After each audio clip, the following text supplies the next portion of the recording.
Good evening, and thank you all very much for coming here this evening. My name is Charles Kaiser. I direct the LGBTQ Center here at Roosevelt House, and we are thrilled to have you here. On behalf of President Jennifer Rabb and Roosevelt House Director Harold Holzer, we are here to introduce a superb panel who will discuss the posthumous memoir of one of my favorite leaders of the 21st century movement for LGBTQ equality, the brilliant and beautiful Edie Windsor. If you have forgotten just how quickly things changed in our favor earlier in this century, it's important to remember that after Edie's first wife, Thea, died in 2009, all of the old line LGBTQ rights organizations refused to take Edie's challenge to the Defense of Marriage Act because they were convinced it was too soon and therefore too dangerous to bring such a case before the United States Supreme Court. But everything changed for Edie and for the movement when a mutual friend introduced her to Roberta Kaplan, a partner at Paul Weiss and a great civil rights activist. The minute I met Edie, Kaplan told The New Yorker, and saw how beautiful she was and how articulate she was, I was like, this is it. It could not have been a better case. And of course, Roberta's instincts turned out to be exactly right when just 3 years later, the Supreme Court ruled that DOMA was unconstitutional, and the first congratulatory phone call to Edie was from President Barack Obama, who called her from Air Force One on his way to Kenya. Tonight we will hear from three of the people who knew Edie best. Closest to me is Judith Kaysen Windsor, who is Edie's widow, as well as an LGBTQ activist and philanthropist, and a banking executive. Joshua Lyon is the co-author of Edie's memoir, A Wild and Precious Life, and he says that collaborating with Edie was the most thrilling and humbling experience of my career. Lyon has ghostwritten several best-selling memoirs for celebrities and LGBTQ icons.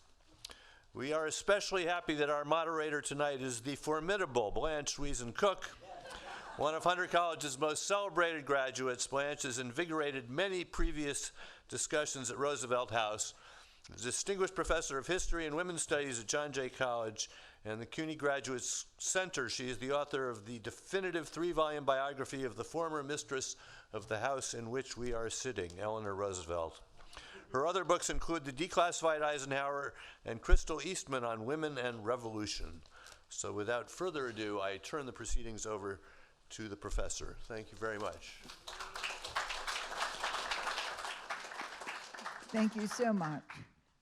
I just want to say Oxford has just put Crystal Eastman back into print. It just happened this week.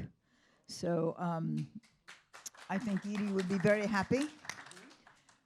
Crystal Eastman founded the ACLU, and Edie's case was in part sponsored with Roberta Kaplan, Robbie Kaplan, and the ACLU, very much. So I'm really thrilled to have been asked to celebrate a wild and precious life, the life of Edie Windsor, who had a motto, never postpone joy, and keep it hot. So Claire Koss, my partner of over 50 years, after Edie's case made it possible, we got married too on our 40th anniversary. Yeah. So I was trying to remember when we first met Edie and Thea in Southampton, and I think it was in the late 70s, even before EGO, although we were together in the founding of EGO, the East End Gay Organization. I don't think I knew Edie as we romped through the bars with Audre Lorde Presente in the 1950s. I think my first bar visit was 1958. I was 2 at the time. And, you know, we went to the Duchess and other places that were, as Judith reminds us, raided, owned by the mafia, dangerous places to be, but they were hot. um, and smoking. And let me just say a couple of things about this fabulous book. It's a page turner. It is magnificent. It is filled with surprises. If you think you know Edie, you'll be surprised no matter what. And filled with really important information. Edie was a genius, and she was really one of the IBM computer PC pioneers. And I've heard Judith several times on television. Go on MNN for gayusa.org, and you can get Judith's fabulous interview. And in that you say, this is not the last book on Edie Windsor. And when you read this book, you see why. There's so much more to deal with. And that whole, the closet. And then IBM and the emergence of the new world that we live in, for those of us who miss our quill pens. It's a new world. So enough of that. It was great fun. Keep in mind, Edie's PC was 8,000 pounds and took up a whole block by NYU. But she knew that it was she got the first personal PC. She knew it was coming, and she got the very first one. She did. She got the first PC. It was called the Luggable, and it's actually downstairs in our basement in Southampton. And I'm going to give it to Archive. Great. To the Lesbian History Archives. To that archive? Which archive? Probably that will probably go to the Smithsonian. Oh, great. Some of the items are going to the Smithsonian. More the documents and everything else are going to NYU. Tamiment? Where are they going? Tamiment or NYU? NYU. NYU. Great. So there'll be lots of people who might want. Are there biographers in the house? Anyway. So many questions. Let me just start with Joshua. Joshua Lyon has written and helped write this, and he's written lots of continuing analyses right through the book. They're brilliant, and you really helped Edie write this book. So 2 questions. How did she get to choose you, and how was it working with Edie? I was initially part of just a cattle call of writers, ghostwriters and co-authors that she held meetings with at her apartment at 2 Fifth Avenue. And I honestly didn't think I'd get the job. It was kind of an intimidating interview or going into it. But it was the day that my interview was scheduled happened to be an anniversary of the day that I met my husband. So I figured even if I didn't get the job, this would be an amazing opportunity to thank the woman who helped make our marriage possible in person. And so I went and met with her, and we talked for about 4.5 hours straight. And it was just I think there was a really strong connection from the start. And I was lucky enough to get the job.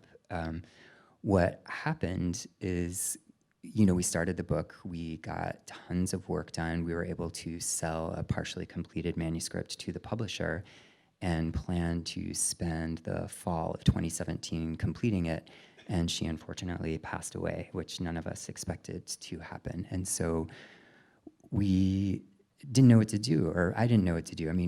Everyone knew the book, they wanted the book to continue. We didn't know what form it would continue, but we also didn't want to just jump into anything. I think we all needed to take time to grieve and process. We're like, everyone, let's just take 6 months off and deal with our emotions. It was intense, and I was really grateful to our publisher. I was really scared at first that maybe they'd want to try and rush something out, and they were not like that at all. They were very, very kind to us.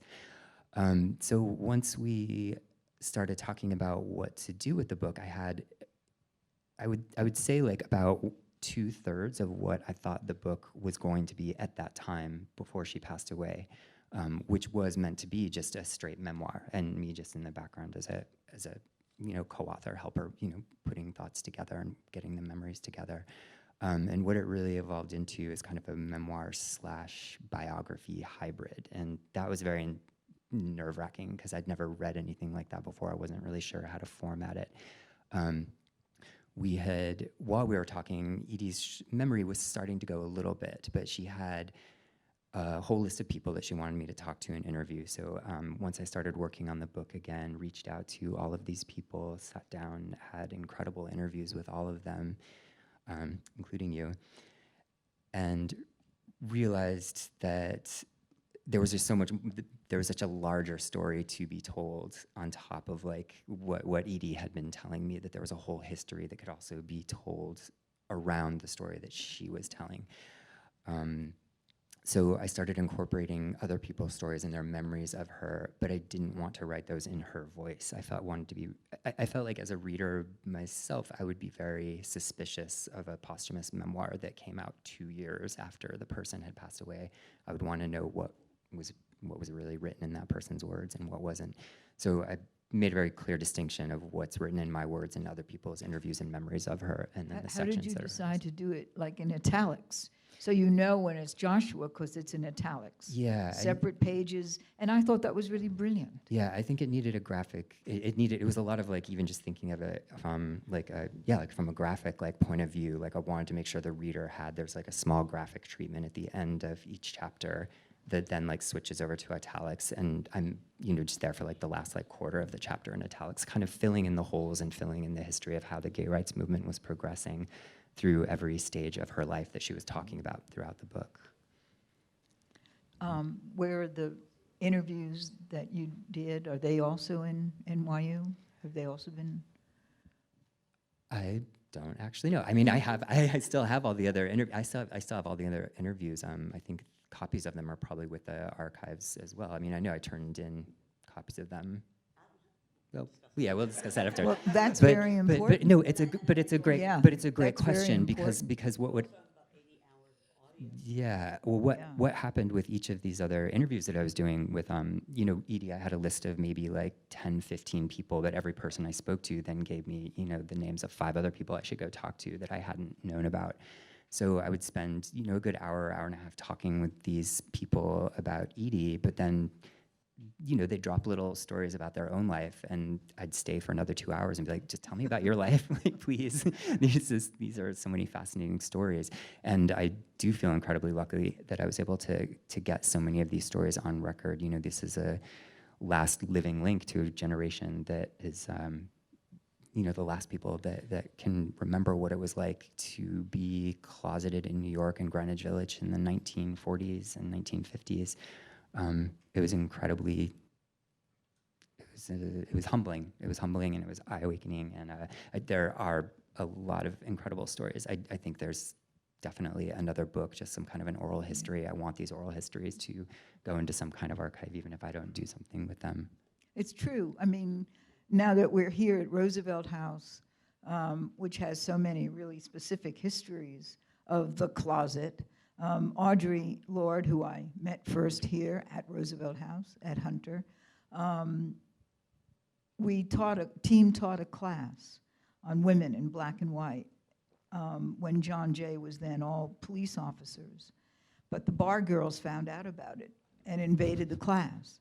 And the students who were police officers brought their wives and their mothers and their sisters and their aunts. And the class was very, very crowded. And the bar girls outed us. And we had never been out before. This was like 1972.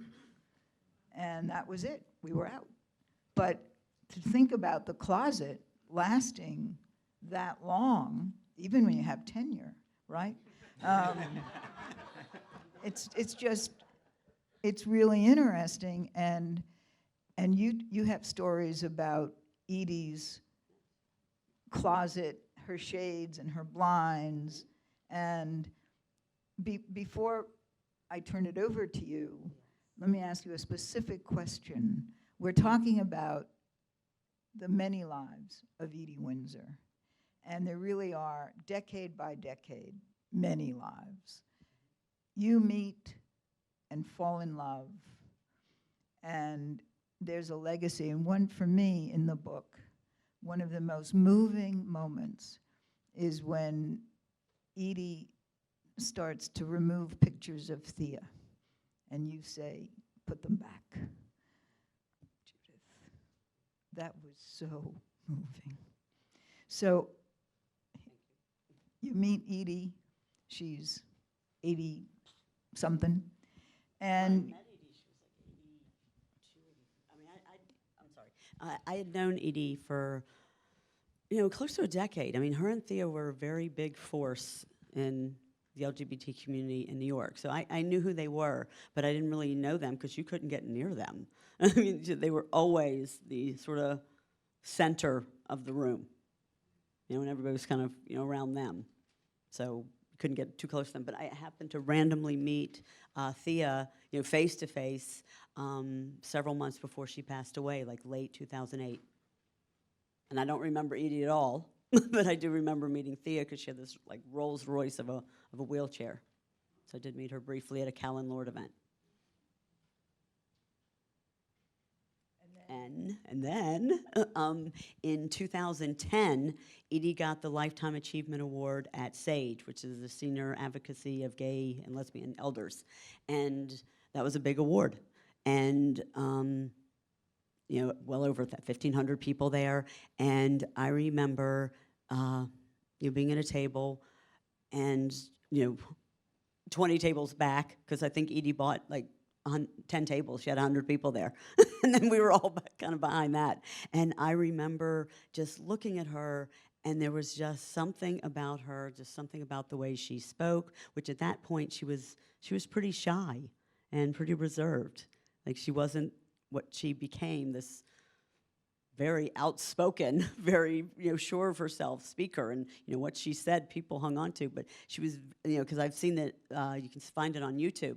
She's very shy. She's kind of reserved. Like it was, this was a big deal for her, because Edie was the kind of activist that would, go in and man a registration table for 10 hours a day, or she would hand out pamphlets on the street. She wasn't like the vocal activist like Blanche would be.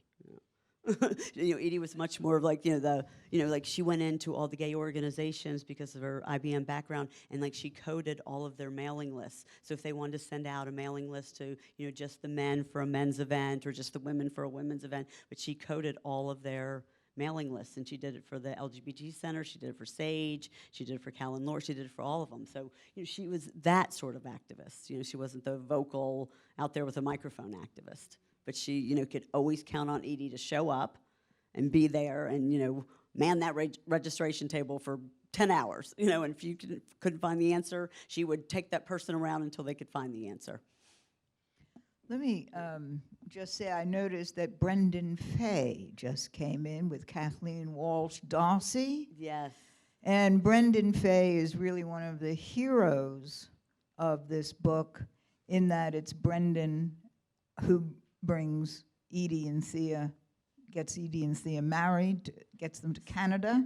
Mm-hmm. But Brendan also introduces Robbie Kaplan Yeah. to Thea and Edie, and Just Edie. just Edie, sorry. Yeah. Yes. And you're responsible also for the film. Yeah. So tell us a little bit, you tell us a little bit about the film, and then we'll talk to Brendan Fay. Yeah, we'd love to talk to Brendan. From A my little bit later. understanding, the film, Brendan met Edie and Thea and just, fell in love with them. And the film, I think, initially started out as just kind of a wedding gift to them. We should probably say what the film is. Oh, just I'm in sorry. case- I I'm think in sorry. case It's called anybody Edie here and doesn't Thea, know. A Very Long Engagement. And it got a lot of awards with, Sundance and whatever. It really went on to, do things. Thea never saw the final, but Edie went on, and that's sort of what sort of got her up and motivated. And she went to San Francisco, she went to Iceland, she went all over the place traveling with this film and speaking about this film. And people still watch it. It's on Amazon Prime. I just watched it over Christmas break.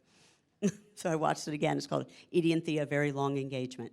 And it's just It's a just great very film. sweet story about, the two of them. They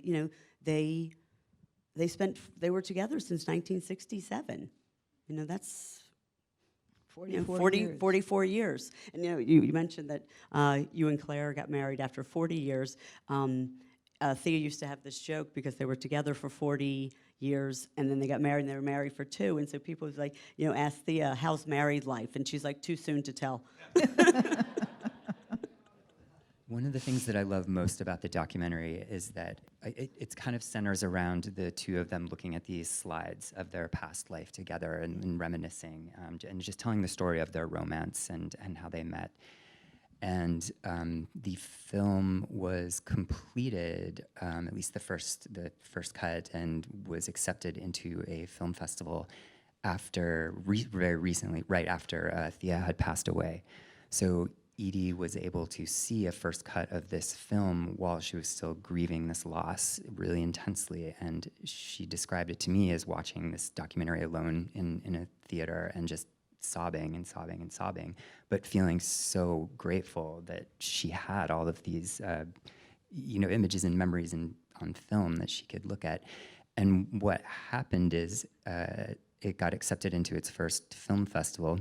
She flew out for the premiere. The filmmakers told me that she, on the flight out, had cut out a little picture of Thea's face and pinned it to the chair in front of her, the seat in front of her on the airplane, and kind of talked to her the whole way out to San Francisco.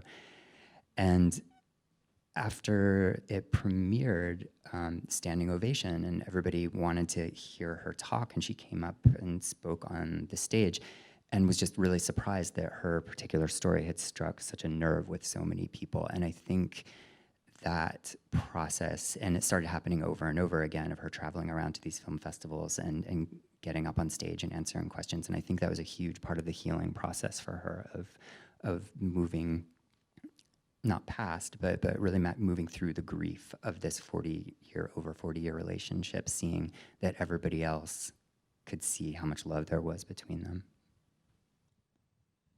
There's something about the closet and the insistence on the closet and on not being seen until she leaves IBM, it really is very late that she's willing to be seen. And you have a story about how even at the end of her life, she pulls down the shades. How hard was that to do that shift from being anonymous and invisible to being a hero of the movement? There is a brief thing when she comes out of the Supreme Court, when she did the oral arguments in March, and she kind of gets up in front of, a whole, thing of press, and, she's like, I'm, kind of an out lesbian, and I sued the United States of America, and it kind of makes me a little uncomfortable, and she was very uncomfortable with it.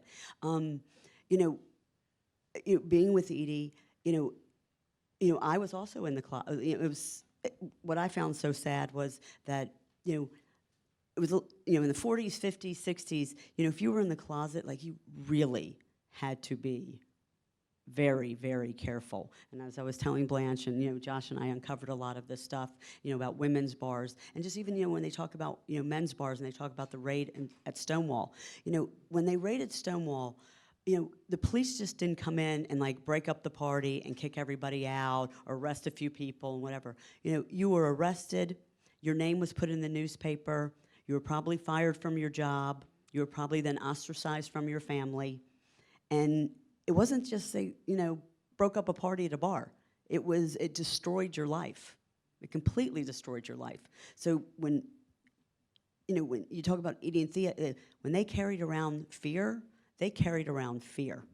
And, living in the apartment that we do, I was telling Blanche that, I would come home from work and I'd go over and like try to kiss Edie on, kiss her hello or whatever. And if the blinds were open, she would stop it, and push me away and go run over and close the blinds and then come back. And we live on the 8th floor, and I'm like, and there's building. I'm like, who's looking? Like they would literally have to have a telescope into our apartment. But she carried those fears her entire life, and so then it made me. I thought about it. After she passed away, I walked into the apartment one night after an event, and it was very quiet. And I looked around. I'm like, oh my God! Her and Thea lived here since 1975. until 2009 with the shades down in fear. What's so interesting to me about that story is that even with all that internalized fear, she was still able to go out on such a public forum and do the stuff that she did while still feeling that fear inside. It's the strength that she was able to put out even while feeling that fear inside. I That's think it was just incredibly- because of all the love and the support Right. that she got from this whole big community that surrounded her. You know, she wasn't alone. So, I mean, Edie traveled in an entourage. So, when she went somewhere, she was the most important. Not always, because we were here on your third book. So she wasn't always the most important person in the room. But a lot of times when She we was went, always the most important person. when in we the went room. to a lot of events, when Edie walked into the room, like we would have to build a tunnel to get her from the cocktail hour to her table. I mean, it was an ordeal. She just became this like major celebrity, and I think she could find some comfortability with it in numbers. There are so many surprises in this book. One is what a heartbreaker Thea was, which I didn't know. I always thought of Thea as the therapist, Thea as, the psychoanalyst, the person who put things together and put people together along with Edie. And then to discover that the lover that she had broken up with was Frederica. Yeah. And then, since we're at Hunter, it's important to know Nancy Dean was Frederica's lover for decades. And Nancy Dean wrote a novel about Edie, which is, excuse me? No, I didn't know that. Yeah. So they changed the names. they but she did. changed. Could you tell us about that? Yeah. Yeah, she wrote it under a pseudonym, and it's excerpted in the book. And they're minor characters, like Edie and Thea, like show up as kind of an example of what a glamorous life as an out lesbian couple could be within their community only. And it's just this incredible description of them really playing up their butch femme dynamic, which they really, really loved. She described Edie as Scarlett to Thea's Rhett Butler, I think, at one point, which was, and basically they in the book that she wrote, they were symbols of everything that the protagonist, who is a closeted woman, like wanted to be able to become. Did you interview Frederica? I did. So Yeah, she's in. Did she speak of? Yeah, she did, and everything that she told me that I felt comfortable putting in the book is in the book. And You want to tell us some things that made you uncomfortable? I can't. Well, it goes back to the writing process too. Is that there was a lot of stuff that I found out, in doing the other interviews that were quite shocking and exciting, and stories that I couldn't corroborate, and so. For a lot of the stories that did make it in, there's probably like 10 that got left out just because I didn't feel comfortable telling these stories in her voice. So they're. What's You're your like what? favorite Frederica story? I'm just curious. I want to protect Frederica. Okay. I was actually very grateful that she spoke Yeah. to me and was as candid with me I as mean, she was. But there was. She's one of my best friends. Okay. So Good. I'm So you not- can just ask her. Yeah. I will.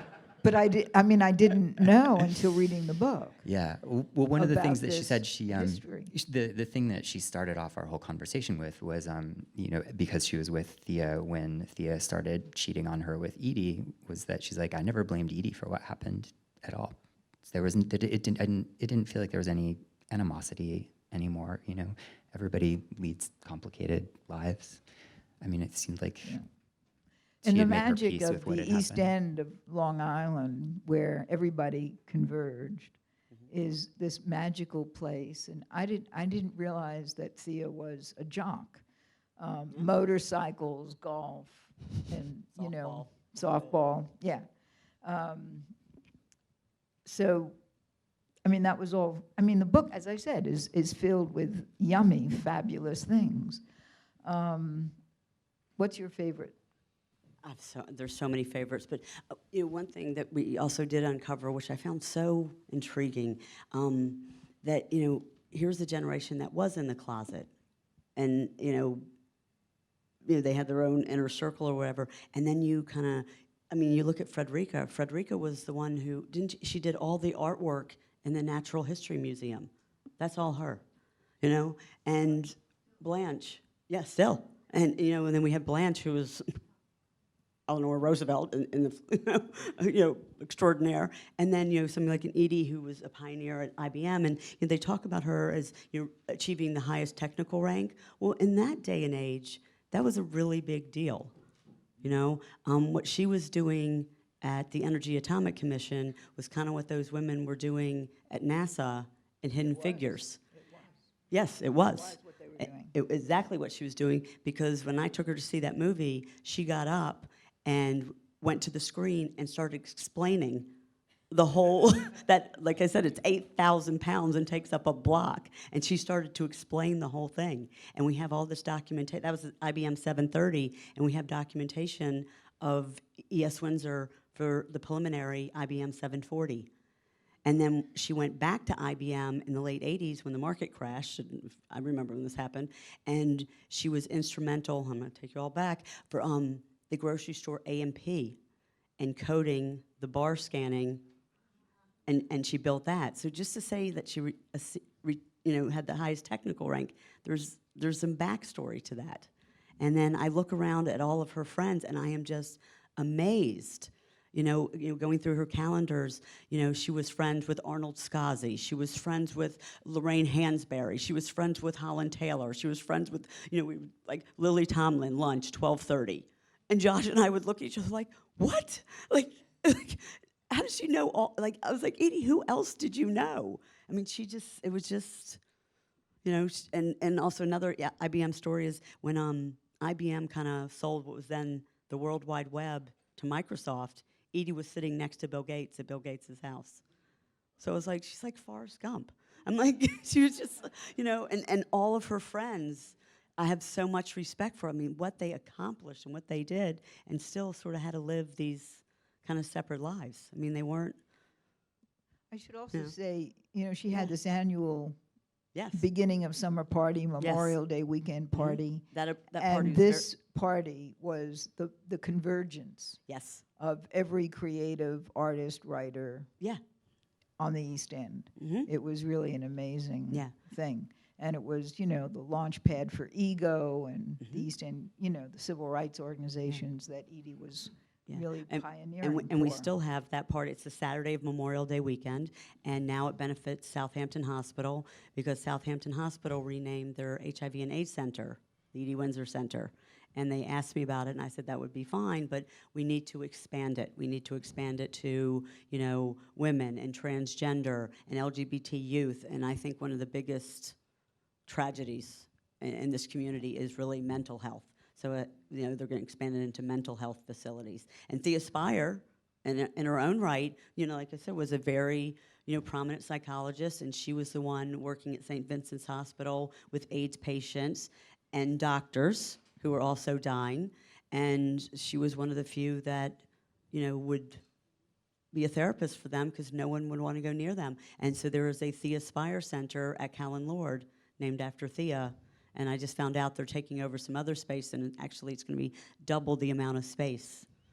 And it's something That's like great. 38,000 visits a year. So think about double. So the need for mental health services, and I think in all communities, but Well, for gay youth, the For gay suicide youth rate, which has is- skyrocketed in this hideous moment. Yeah. Absolutely. yeah, the homeless. This is, I can just talk about Edie all day long. But the homeless youth on the street, over 40% of the homeless youth on the street is LGBT. And the highest been suicide through rate amongst teens is LGBTQ, young people. And it's 2020, Right. Judith, and it's time. you said Yes.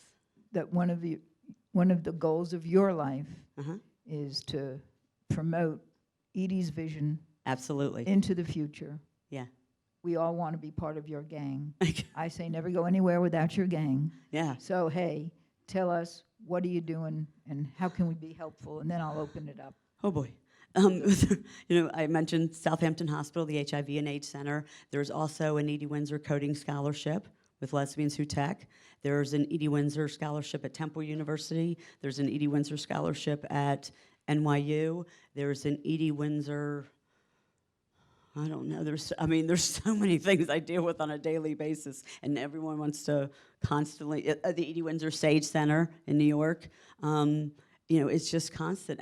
She just brought that energy and that positivity and that, you can feel good about yourself, to the community. That was very important, that, she brought that energy into the room. You can feel good about yourself, and it's legal. And it's legal. And it's legal to love. Yes, Keep it hot. yes, Okay. yes, yes. So- yeah, Edie liked to talk about her sex life.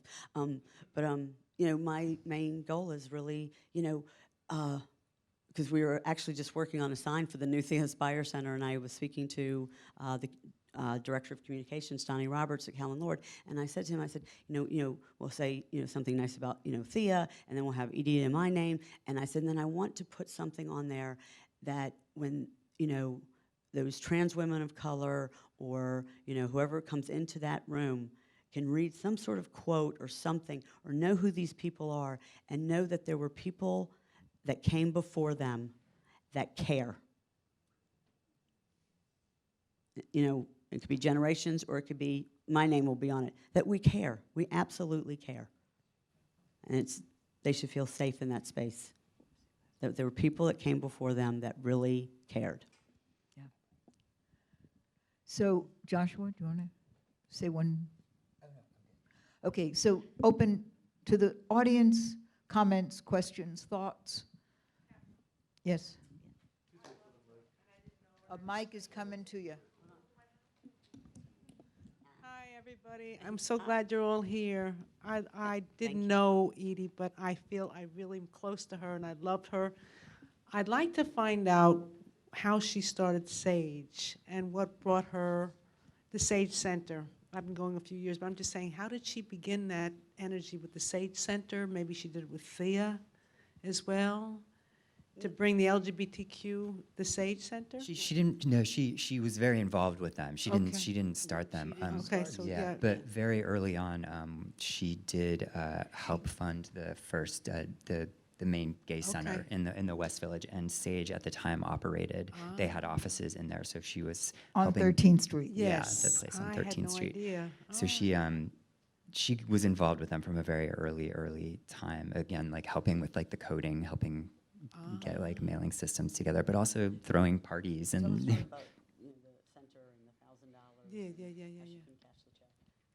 Oh, so when they were first trying to buy that building on 13th Street, they had asked people in the gay community that they knew had some money if they could give an interest-free loan to them to help them buy the building. And then they were able to raise enough money, bought the building, and when they tried to give Edie her money back, she ripped up the check. And she always said she wished it could be this moment of like, altruism, and it wasn't that. It was because the check that they were trying to give her said Gay and Lesbian Center, on the actual check, and she's like, I don't want my bank to know that I am a lesbian. Like, it was still that intense for her. Yeah. It was those kinds of times. Like, that was the time when you went to the teller. There was no ATMs in those days. So And there were she also could no not- legal protections for finances. that way. Finances, Yeah, I right. mean, yeah. I just have one more question. Was she friends with Larry Kramer? Yes. Oh, yeah. Yes, They Larry lived the same Kramer building, lived yeah. The neighbor. 2 Fifth Avenue. So did right. Bella Abzug. Yeah, Bella, Yeah. Larry Kramer, they all lived in that building All with lived- Edie Windsor. yeah. So, yeah. Oh, wow. Some other people. Yeah. Larry lives on the 3rd floor, and I see him like every other day. Did, I see did him all the Brendan? time. is- Brendan, Where'd Brendan Where- go? stand up, here. Brendan. I want to ask Brendan if you could say a few words about please. your contributions to this incredible life and our incredible lives. Let me just say, Kathleen Walsh, Darcy, and Brendan are my heroes. St. Pat's for all. They are the people who've opened up St. Pat's Parade for gay and lesbian people. Well, it's very moving to be here celebrating and remembering Edie Windsor. And there's so much love, Judith, that you and Joshua, what you have done, remembering is so important for our community. And how we are remembered is so important. And your dedication, your commitment to gathering the stories and so that Edie could be shared with the world. Thank you for that, first of all, for doing it so well and so lovingly and so committed to Edie. It's so beautiful. Very, very simple. I'm sort of one of the people who got to know, who came into Edie's life literally towards the end. It was actually, tomorrow, February 12th, was Freedom to Marry Day, when LGBT people were protesting all around the United States for the right to have our love relationships equally recognized. And there was a grassroots movement that really had come out of the AIDS crisis. So tomorrow, February 12th, is the anniversary of that Freedom to Marry Day. And tomorrow is the anniversary of the first time we had a rally on the steps of City Hall in February 12th, 1998. So after that, what you have to remember is 2003, Canada declared that civil marriage ought to be extended to same-sex couples in June 2003. And I, along with Jesus LeBron, began a movement called the Civil Marriage Trail Project, helping to bring couples across the border to Canada. Because what was unique about the Canadian law was there was no residency requirement. So any couples could cross the border. So I began getting calls from elderly couples, couples who would say, my partner is dying from AIDS. We can't wait for New York. Are you the person? Can you help us cross the border? How do we do this? So in February 2007, I got the call from Edie Windsor, who had been part, actually, of the marriage equality movement in New York. So Edie Windsor is one of the key figures in the movement for marriage equality in the city of New York and in the country. So she called February 2007 and said, can you help us? What do we do? And I told her about Judge Harvey Brownstone, who is this amazing figure in Edie's life, and Edie and Thea's life, and Judith's life, and he's become part of the story in such a significant way, and the story of marriage equality here and around the world. Because he had said to me, Brendan, I will help any couples that you want to send. Now, literally, did he know? He wasn't aware when he said that how many couples I'd be helping cross the border. But when I wrote to him that night after Edie's telephone call, and he wrote back and said he was moved to tears after hearing of the story of Edie and Thea. And he said, of course. And then, of course, Edie got on it and started calling the airlines to make sure they were wheelchair accessible, because they all weren't.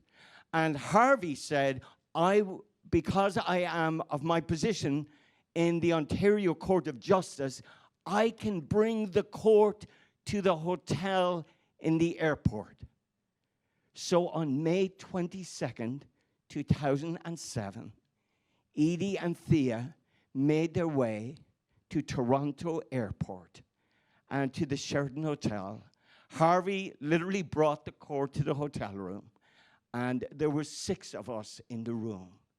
And it was such a moving moment. It was like being a witness to incredible tenderness and love and care. It was a very moving and beautiful moment. And then, of course, that began a friendship. And since Kathleen is here as well, yeah, that's Harvey, of course, has been down many times in your home, Judith, with, yeah. Actually, Harvey married about a month or so after we got married. Harvey was in the city, and he came over to the apartment, and he also married Edie and I. The same ceremony. I have it on video. It's cute. Thank you. I just spoke to him just recently because he just read the book, and you know, and he was the first openly gay judge in Ontario, Canada.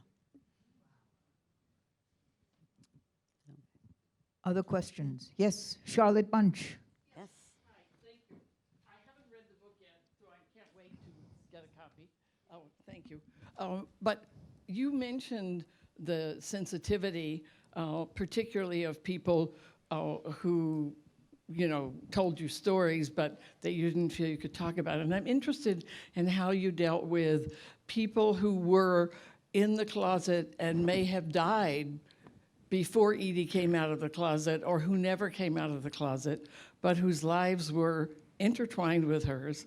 And I think this is a really important question for many of us thinking about writing memoirs in terms of, how do we develop the lines between what can be told, what do we have the right to tell about other people, especially if they died before they got a chance necessarily to be out of the closet, but also even ones who've just chosen never to be out. How do you handle that in the book? How did Edie handle it herself? I mean, how did you see that?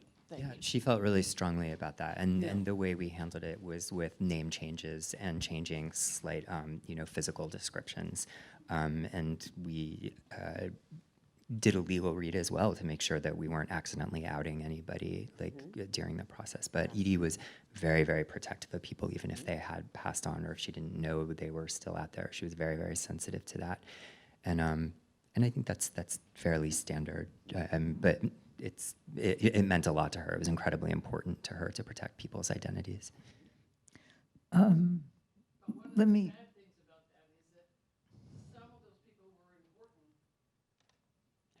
Definitely. Well, yeah, and this is something Blanche and I talked about when I yeah, first. because biographers have a kind of another vision, which is Yeah. if they're dead, you're free to write what you like. Yeah. And that's true for documents as well. You really have to worry about who has the copyright for somebody who's alive. But if somebody is dead, then you can quote more freely from letters if they're to you or if you have them in your possession and so on. So it's a bit, It was a tricky it's place. really kind of up to the writer for it's not just a question of outing somebody, but crediting Yeah, and I crediting think and people to be, if I had who- yeah. come at this as if I had come at this as a biographer, there's a lot more that would have gone into it, but it wasn't what I was originally hired as. I had to, at the end of the day, always respect what I knew Edie had wanted the book to be. But I imagine someday a biographer is going to come along and hopefully go through the Tell more of archives the and- story. Yeah. I definitely hope so. And I think, Josh, it's going to be you. But that's another story. How about that? I mean, right now I'm still too loyal to Edie to tell some secrets. There's a hand over here. Yes. Hello. I'm wondering, have there been any discussions about making the book into a movie? Yes. Are you going to say any more? I think Judith and I are both superstitious by nature. Yeah, we're both very superstitious. I there's- don't want there's to been- jinx it. there's been Actually, interest, Josh so- and I are going to have dinner after this, and there's something I have to tell him.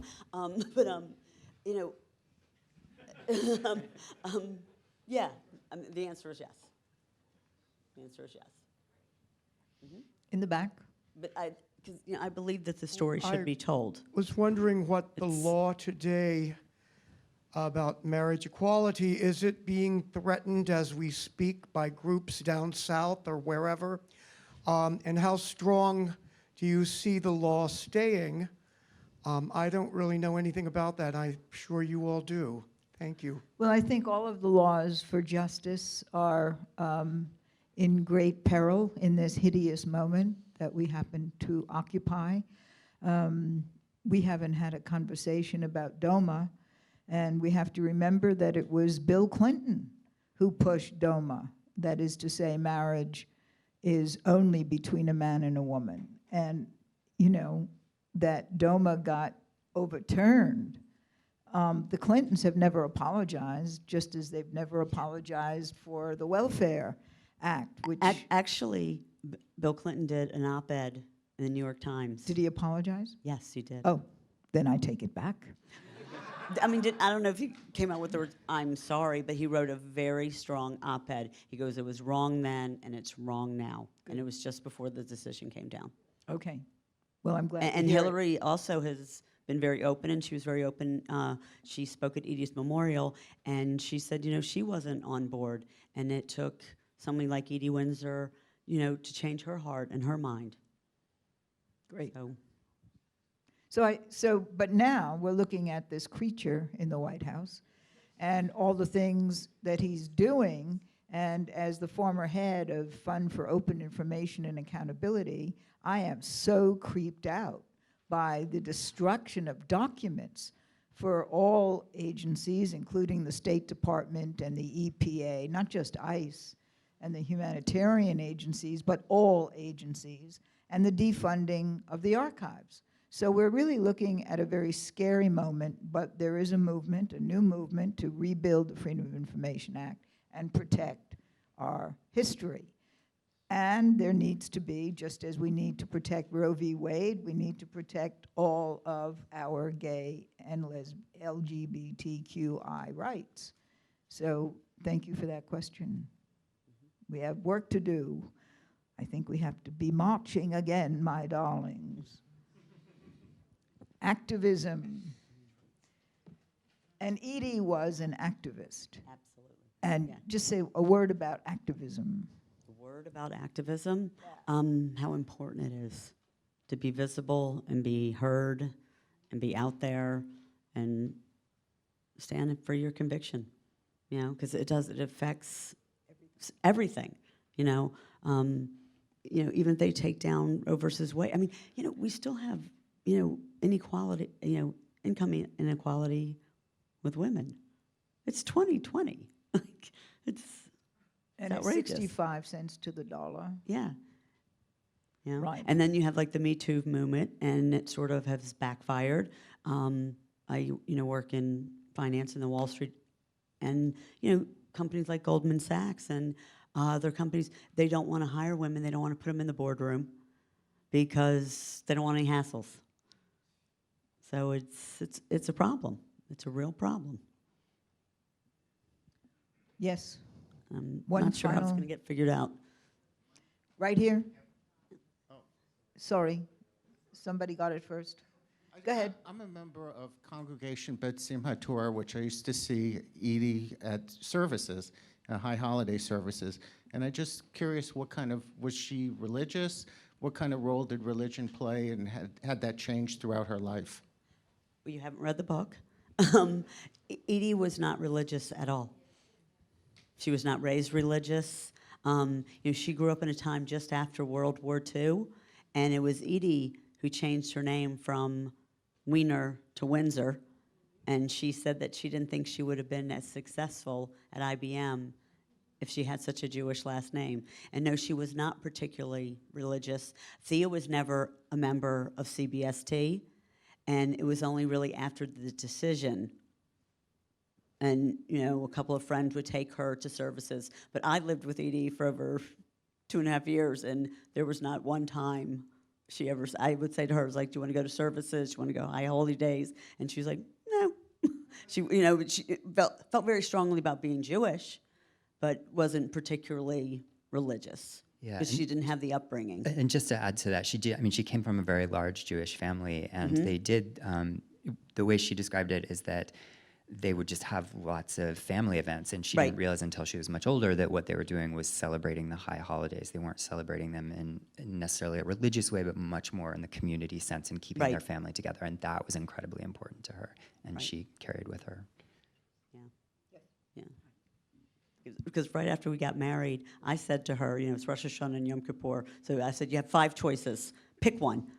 I said, we can go Rosh Hashanah Eve, Rosh Hashanah Day, Yom Kippur, whatever. And so she looked at her calendar, she goes, let's go to that one. I said, I feel like we should show our face at CBSD. And I remember standing there and, saying some of the prayers and whatever, and she looked at me, she goes, you know these? And I'm like, yeah. I went to 14 years of Hebrew school, but, And there's actually a funny story in the book where she decides that she wants to go to Sunday, to Hebrew school and Sunday school, and she goes once and she hates it.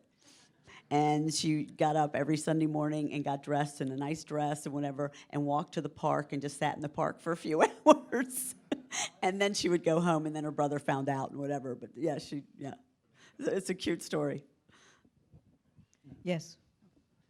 I'm Jane Aronson, and I tended bar at the Duchess for 7 years.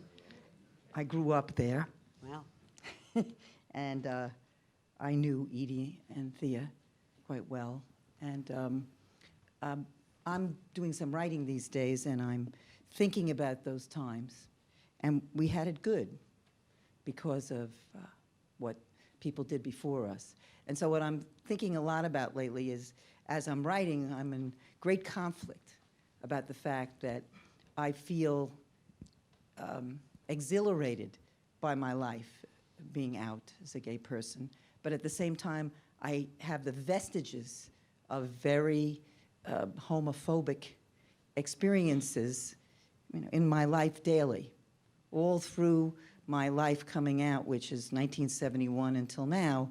So as I'm writing, I'm experiencing a really amazing exhilaration, like excitement, reliving various experiences I had in the Duchess and other bars. And then at the same time, very aware of how I made choices in my life that really don't bespeak of my comfort. And then really finding out that people around me who are struggling with those issues need a lot of compassion. I'm trying to give myself the compassion, but I'm also really understanding much more deeply as we become more fluid. We really owe it to ourselves to really understand one another better. And it's very conflicting for me.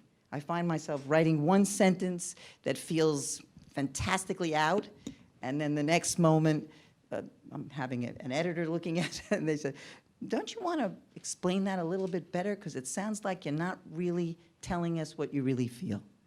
So I'm very grateful. Tell them how you really feel. Exactly. So we should have coffee. I would love to talk to you about that more. Yeah, and More what than I happy. tell my students, I have 2 mottos for my students they have to leave the class with. I teach writing at the Graduate Center. And one is be bold, and the other is unpack your heart. Unpack your heart and be bold. So, my advice. You told me the same thing. Anybody else? We have 1 minute, no minutes? We have one more question? Yes. Over here? Mike? It's coming right here. Second row. I was saying time for one more question, but I Oh. wasn't. Oh, you don't want to say, ask a question. Is there anybody who wants to say something or ask a question? If not, yes. How do we get the book? Upstairs, right now. Yeah, they're upstairs, Okay. but they're on You will have- Amazon, they're at Barnes & Noble, they're all over the place. Nice meeting you.